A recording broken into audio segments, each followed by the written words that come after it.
Hey there, LBT Squad. I'm your host, Alex Pop, and you're watching the 7th and final episode of The Road to LBT14. In this video, I'll be just going over the final details of what we know about the Land Before Time 14 Journey of the Brave, and what my expectations are. It is so surreal just how close we are to this movie. I'm back at the time that would occur every year when another one was on the way.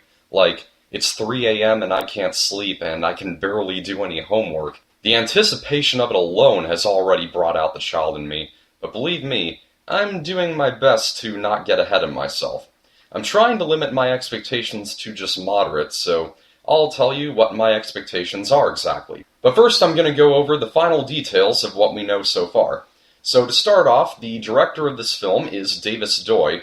He doesn't have a lot of big projects under his belt. He's mostly done direct-to-video animated stuff for very young kids.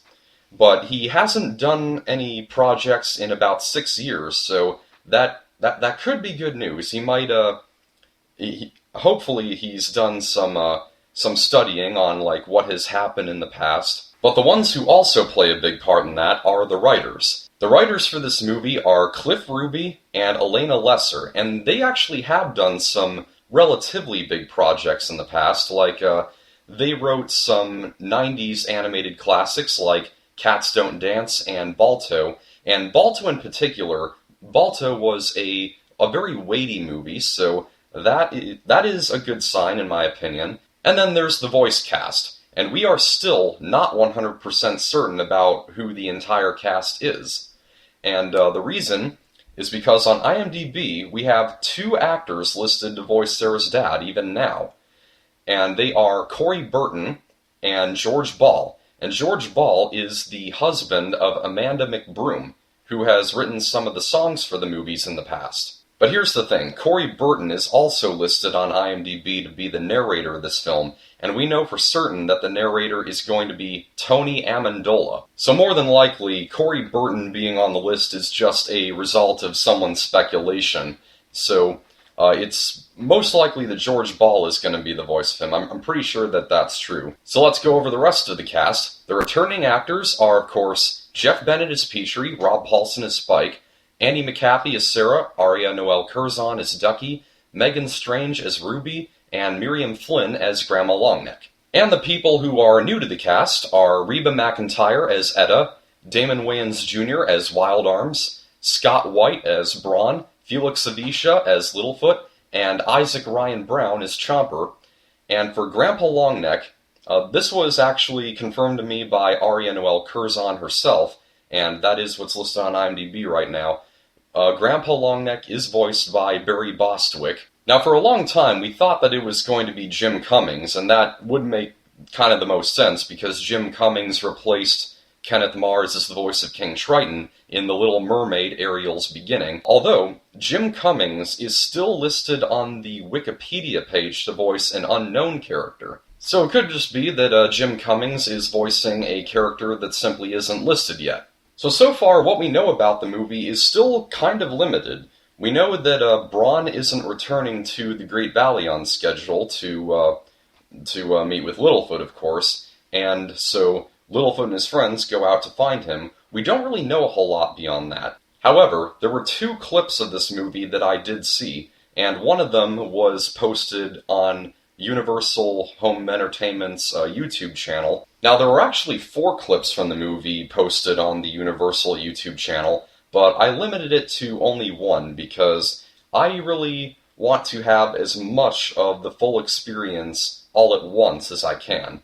So the only clip that I saw from the Universal channel was called Find the Way, and in it, Littlefoot mentions that Wild Arms told them to go across a land break, and so that apparently means that Wild Arms knows where Littlefoot's dad is. And so the question is, why hasn't he gotten help before coming to the Great Valley?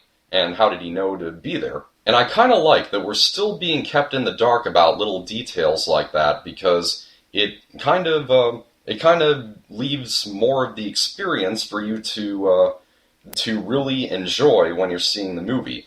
I'm going into this movie kind of in the same way that I did when I went to see Star Wars Episode 7, The Force Awakens, because so little of that movie was given away in the marketing that it made the experience of Star Wars all the better with its twists and turns everywhere.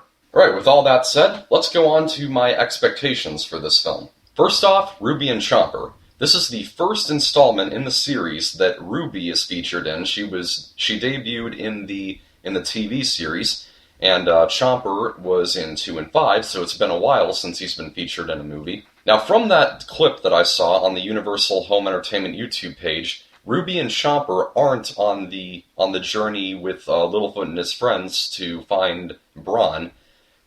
I'm not sure exactly what they're doing, though, but I do hope that they're not just there just for the sake of being there, because if that's the case, then there's really no point in them being there at all, other than just fan service. And when characters are just slapped in just for the sake of fan service, that earned criticism in terms of like X-Men: The Last Stand and other movies like that. So I really do hope that Ruby and Chomper have a sufficient enough role in the movie. The second thing I really want to hear in this movie is more of the original theme from James Horner. Now, James Horner sadly died in a plane crash back in June, and he was my absolute favorite composer.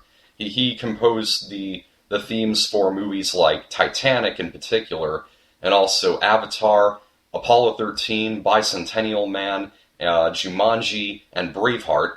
Now, in my opinion, music is one of the most important factors in a movie. I know for some people it's probably just a small tidbit, but for me, it really sets the feel and the tone and the atmosphere of the film.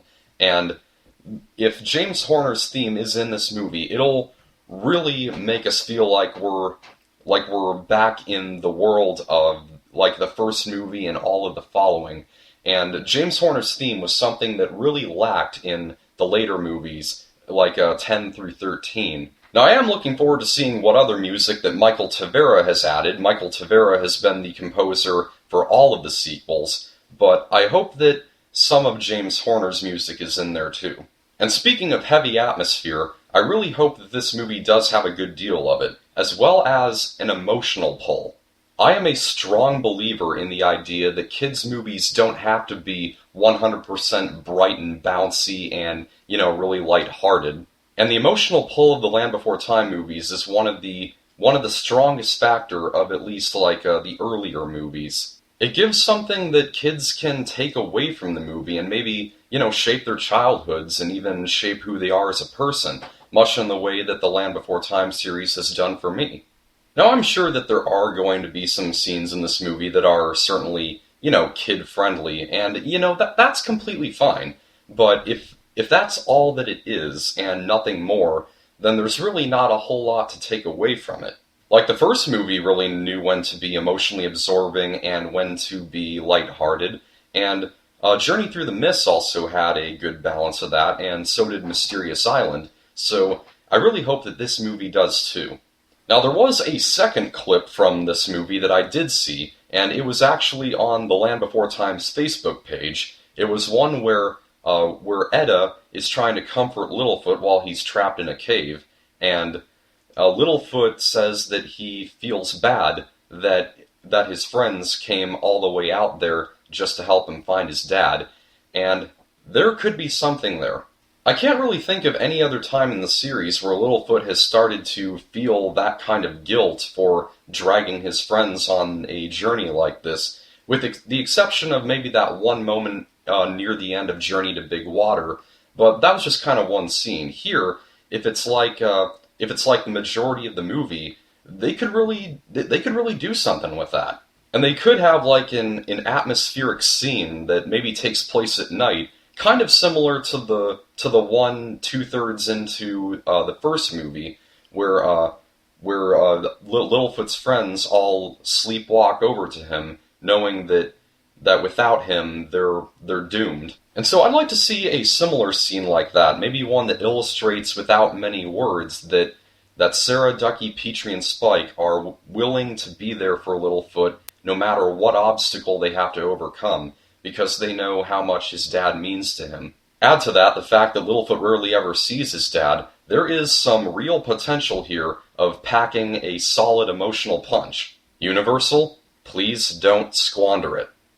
And the last thing that I do hope to see from this movie is more character interaction, like more deep character interaction. This was something that was seriously lacking in The Wisdom of Friends, because the dialogue between Littlefoot and his friends in that movie, oftentimes it was just too jokey, and there are times where it kind of starts to go deep, but then the moment gets ruined by turning it into a joke. So really, I do hope that this movie is just really true to the characters, and that their chemistry is like very similar to what we've seen in the earlier movies. So in the end, I'm not expecting this movie to be amazing, but considering how long it's been since the last one and the new people that we have on set, I'm just going to expect it to be good.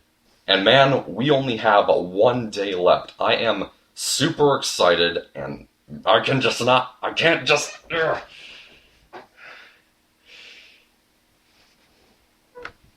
hold it in. I will be seeing this movie tomorrow, so if the DVD doesn't come before then I'll be watching it on Netflix. So you can expect to see my review by February 4th, if not February 6th. And I will be starting out with a spoiler-free review for those of you who don't see it by the time that I do. And then I'll be moving on to a spoiler-filled review where I talk about more detailed stuff. And also I want to remind you guys that I'm planning on doing a fan appreciation video, and the way that you can get into that is by filming yourself when you go to Walmart to pick up the movie, or when you unbox it when it arrives at your place, and then film yourself when you're going to turn the movie on, and what your response is right after you've seen it. So I would really like to include you in that video. Now that that's all out of the way, the next time you will be hearing from me is when I give my full thoughts on The Land Before Time 14 Journey of the Brave. That's a wrap for now. If you liked this and you want to see more, slap the like button, subscribe for future videos, and follow us on Facebook. Thanks for watching. I'm your host, Alex Pop. Catch you later.